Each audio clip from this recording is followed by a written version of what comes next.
Now, let's join ace broadcaster Mamode Akuga as he takes us inside the Niger Delta. Hello out there and welcome to the program. It's Inside the Niger Delta, the authentic voice of Nigeria's oil-rich region. I'm your regular host, Mamode Akuga. Inside the Niger Delta.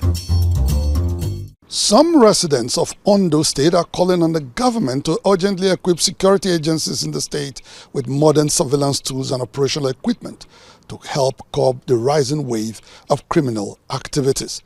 The residents, while speaking with Inside the Niger Delta in Akure, the state capital, stressed the need for better logistical and financial support for local vigilante groups, especially the Amotekun Corps, to boost grassroots security efforts and restore peace across affected communities.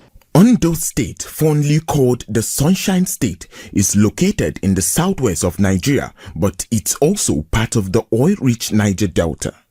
That's because two of its coastal local government areas, Ilaje and Eshodo, are rich in hydrocarbon deposit, making it the only predominantly Yoruba-speaking state in the Niger Delta. Beyond oil, Ondo is also blessed with solid minerals and fertile land that support large-scale farming. The state is especially known for crops like cocoa, oil palm, cassava, rubber, mango, and rice. But despite these natural blessings, residents have recently been grappling with a disturbing rise in crime and insecurity. Attacks often blamed on armed herders have forced many people to flee from their communities and abandon their homes and means of livelihood. In response, residents have staged several protests demanding urgent action. Even students have taken to the streets, voicing concerns over the growing cases of kidnapping and armed robbery in their communities. Last week, Inside the Niger Delta spoke with some residents of Akure, the Ondo State capital, to get their views on the state of security following the recent deployment of a new commissioner of police. Ondo State used to be the safest state in the Niger Delta region before now, but because of security breaches, then we start witnessing kidnapping, other farmers clashes. But with the proactiveness of the CP, Amotekun, and other security agencies, they were able to stem the tide. The police, the Amotekun, the Nigeria Army, the NSA, they say all of them, they were working together, including the vigilante groups and the hunters, all of them. There is an existing synergy between them, among them rather, that is actually, helping. While the conventional police and the state security outfit known as Amotekun seem to be making some progress, residents say it's not enough. They insist that more must be done to restore full peace and allow everyone to go about their daily lives without fear or intimidation. The state government should equip this security agents with modern equipment so that everybody will sleep and with his two eyes closed. And those farmers too, in those villages too, they have to be secured. They have to be protected. The state government that we shouldn't play politics with the life of people in their states, particularly in Ondo State. Meanwhile, the new commissioner of police in Ondo State, Adebowale Lawal, upon resumption in the state, called on residents to work closely with the police to tackle the security challenges in the state. Because security is not sole responsibility of police. The areas where we need to address, where we need to strategize as briefly, and we're going to work on those areas.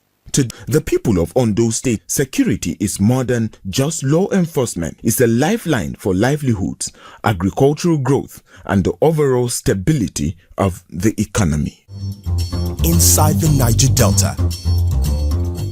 Ishakiri leader and APC chieftain, Chief Ayiri Emami, has called on his kinsmen in Ugborodo, Warri Southwest local government area of Delta State, not to be discouraged by the Supreme Court ordered delineation exercise in Warri Federal Constituency. Speaking during a visit to the community, Chief Ayiri said some individuals are trying to take advantage of the situation to stir fear and tension, but urged the people to remain calm and resolute. He stressed that the Ishakiris remain a major force, not just in Delta State, but also in Nigeria, and therefore cannot be intimidated, harassed, or cowed by anyone. On December 2nd, 2022, the Supreme Court ordered the Independent National Electoral Commission, INEC, to carry out a fresh delineation of electoral wards and polling units in Warri Federal Constituency, which comprises Warri North, Warri South and Warri Southwest local government areas. The decision was aimed at addressing long-standing concerns over fictitious wards and perceived imbalances in political representation among the three major ethnic groups in the area, the Ijaw, Ishekiri and Urobo. INEC carried out the redelineation exercise between July 10th and 27, 2024, and later presented its report to the ethnic groups in April this year. While the Ijaw and Urobo communities have largely accepted the outcome, the Ishekiri have continued to challenge the process.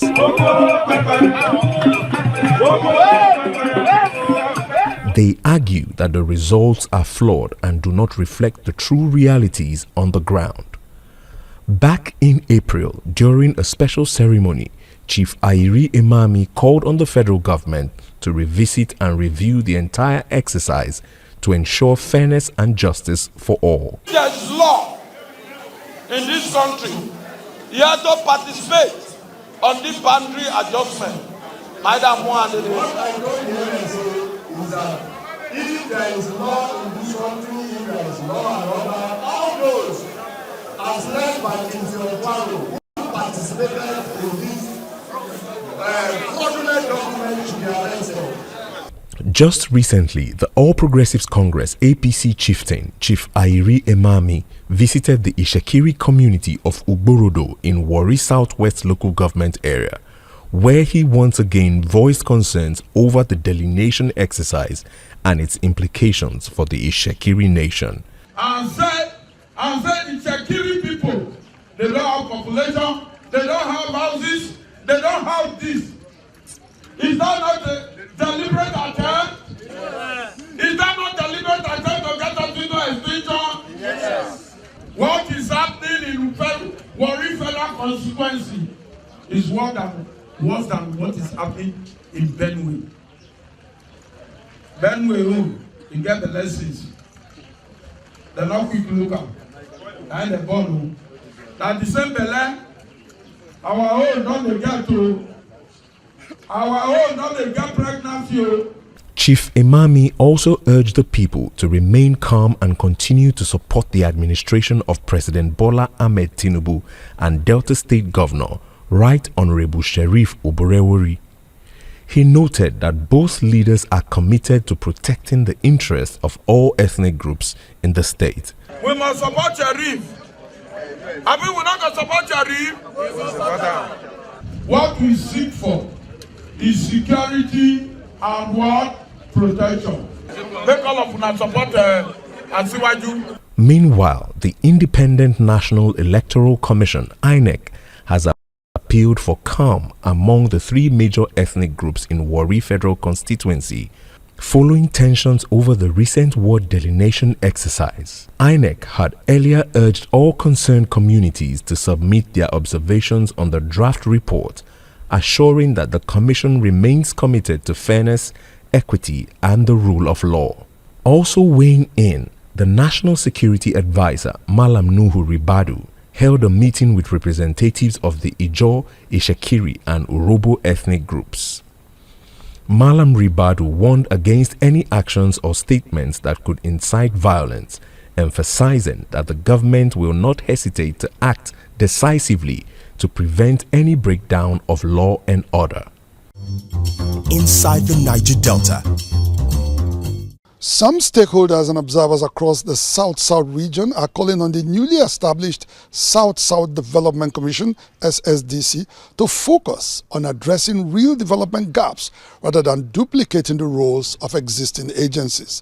They made this call following the Senate's confirmation of the board and management team of the commission recently.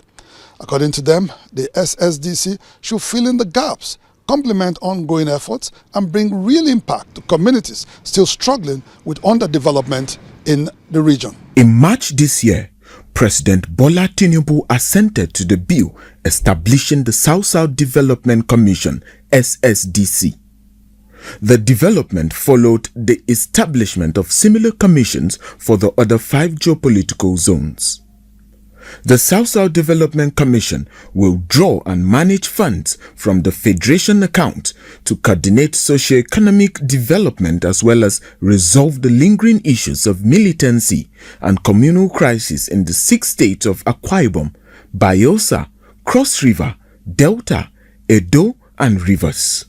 After the screening of the board chairman, Right Honorable Chibudom Nwuche from Rivers State, Managing Director Ms. Usoro Ofiong Akpabio from Akwa Ibom State, and other members of the board of the new commission at the committee level, the chairman of the Senate Committee on South-South Development Commission, Senator Victor Kombowe, presented the nominees for confirmation on the floor of the Senate.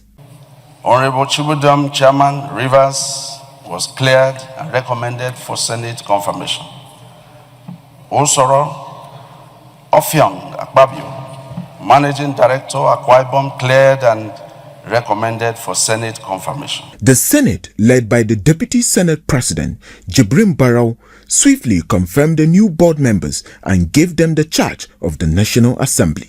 We shall continue as a Senate through our committees to oversight what they are doing, to make sure they go in alignment with the aspirations of the people of this country and the intention of Mr. President to bring even development to our nation.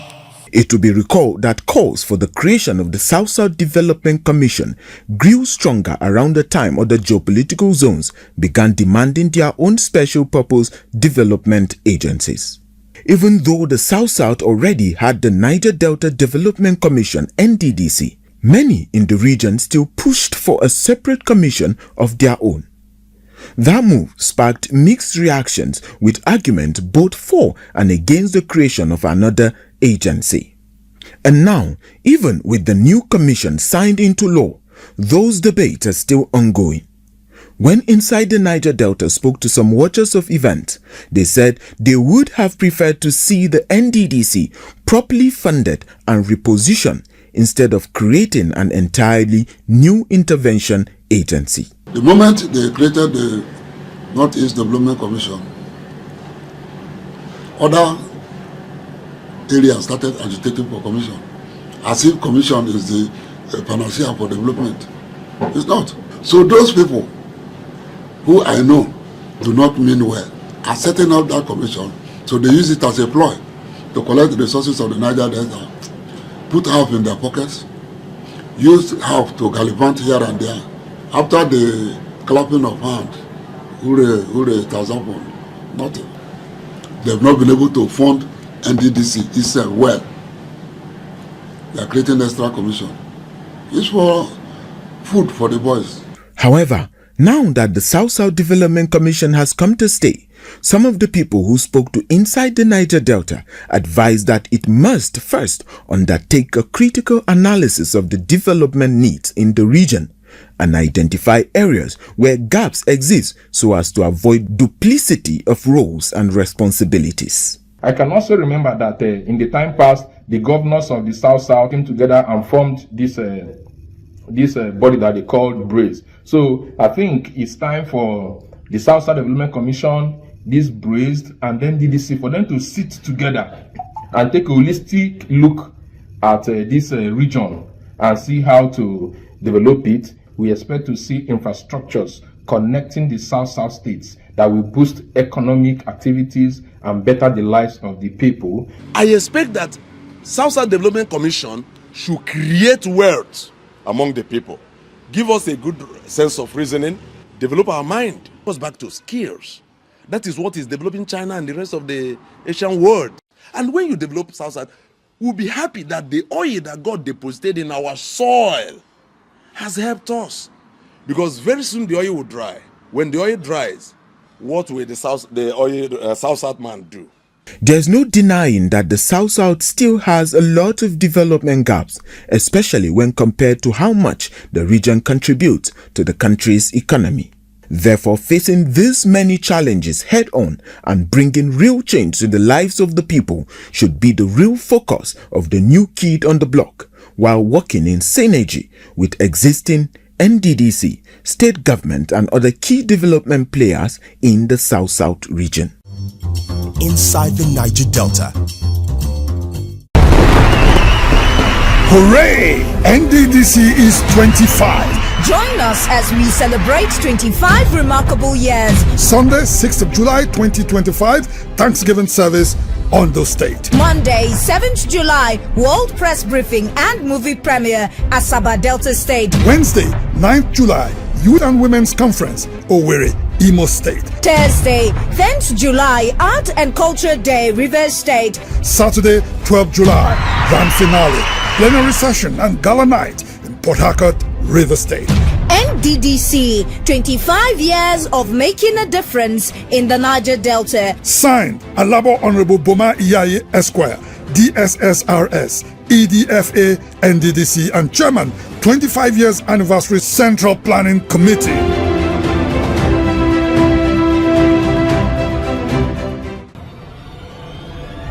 Azikil Group, oil and gas, dredging, power and air transportation. Azikil Group, petroleum product sufficiency, energy sustainability and infrastructure development. The Managing Director of Niger Delta Development Commission NDDC, Dr. Samuel Ogbuku, has assured the people of Bonny Island in River State that the 27.1-kilometer Bonny Ring Road and Bridges project will be completed by the first quarter of 2027. Dr. Ogbuku gave the assurance last week during an inspection of construction work on the project, which is being executed by the NDDC in partnership with Nigeria LNG Limited, NLNG. Originally awarded in 2010, the 27-kilometer road consisting of 13 bridges was designed to connect Bonny Island, a hub of oil and gas activities, to surrounding communities and local government areas in River State. For years, the project suffered delays, forcing residents to rely on costly and often dangerous experience of commuting through the waterways. However, relief and help are now within sight as the NDDC, under the leadership of its Managing Director, Dr. Samuel Ogbuku, is now partnering with Bonny-based Nigeria NLNG to deliver the project. Over the weekend, Dr. Ogbuku and his team were on the ground in Bonny to inspect the recommencement of the project.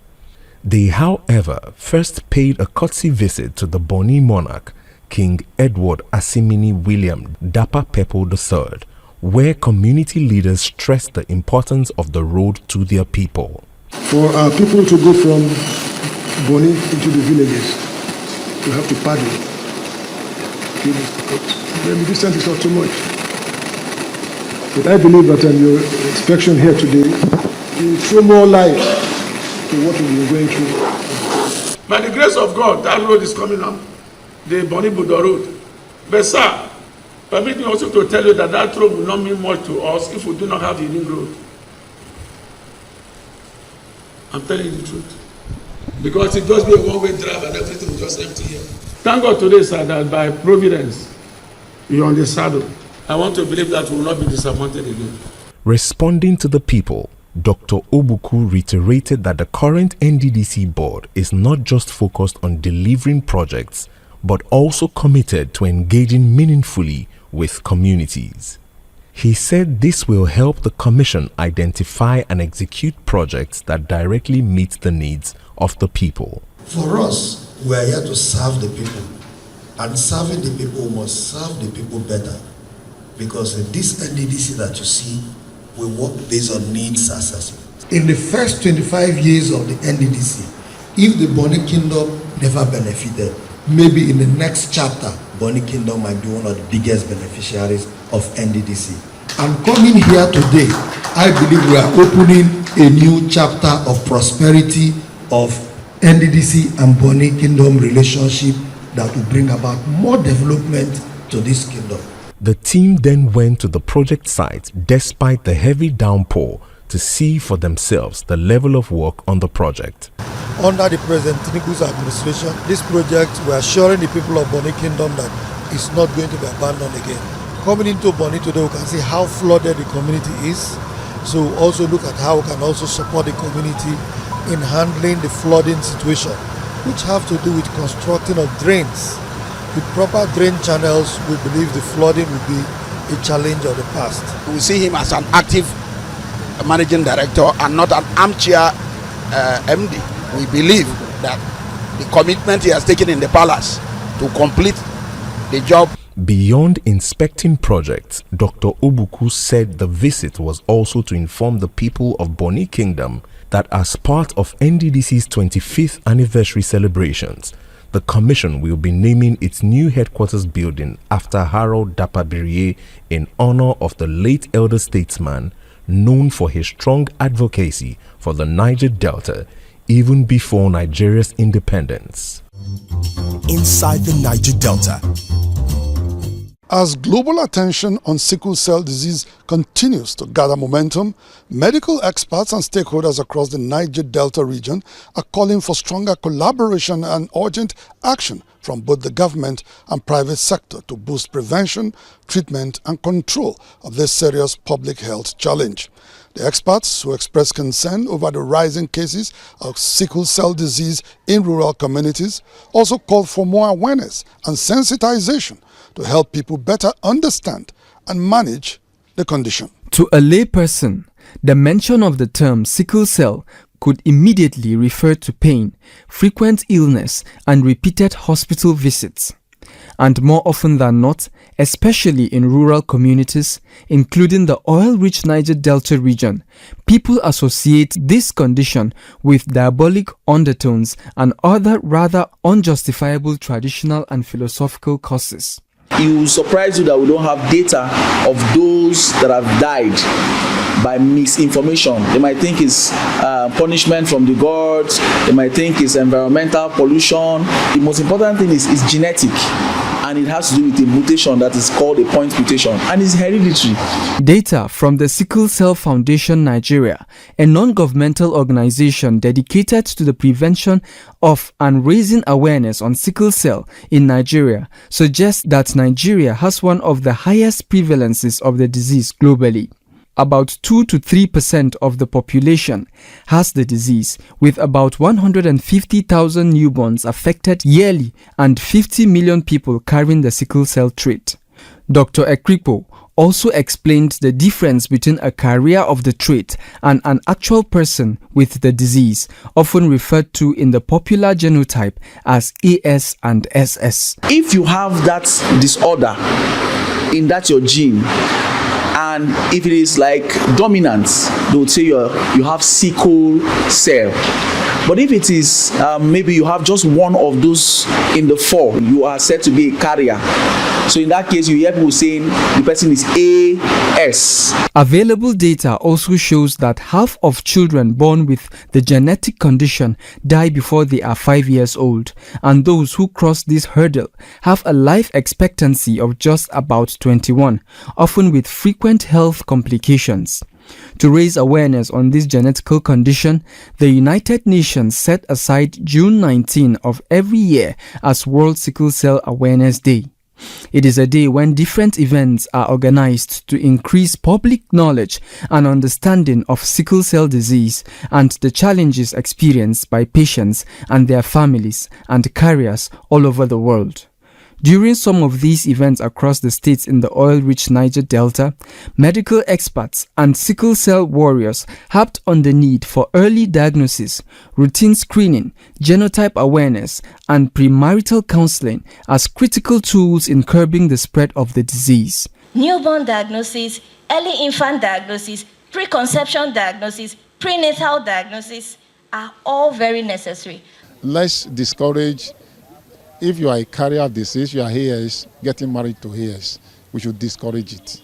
I know the issue of love may come in, but if you see the challenge that comes in with when you have a sickle cell anemic patient, it can really be very challenging. It will be recalled that the Nigerian Senate in 2021 passed the Sickle Cell Prevention, Control and Management Bill to tackle the disease. But over 4 years later, the bill is yet to receive the approval of the president. Regretting this development, public health advocates charge all stakeholders, including policymakers, to heed the urgency of addressing the sickle cell disease. We've done well. Thumbs up to every person who have brought us to this point, honestly speaking, from the depth of my heart. But there is much more. There is more to conquer. Right ahead of us, there is more to conquer. While there seems to be some progress in treating sickle cell disease, such as the hematopoietic transplantation and gene therapy, they are both costly and inaccessible to most Nigerians, given the country's lower middle income status. Therefore, as the search continues for a more affordable and permanent cure, awareness, compassion, and collective responsibility remain the strongest tools in the fight against sickle cell disease. Inside the Niger Delta. Well, that's the size of our package on the program for today. Inside the Niger Delta, the authentic voice of Nigeria's oil-rich region will be back same time, same station next week. Until then, you can follow us on our social media handles showing right now on your screens. And please remember to subscribe to our YouTube channel at NDNTV Nigeria.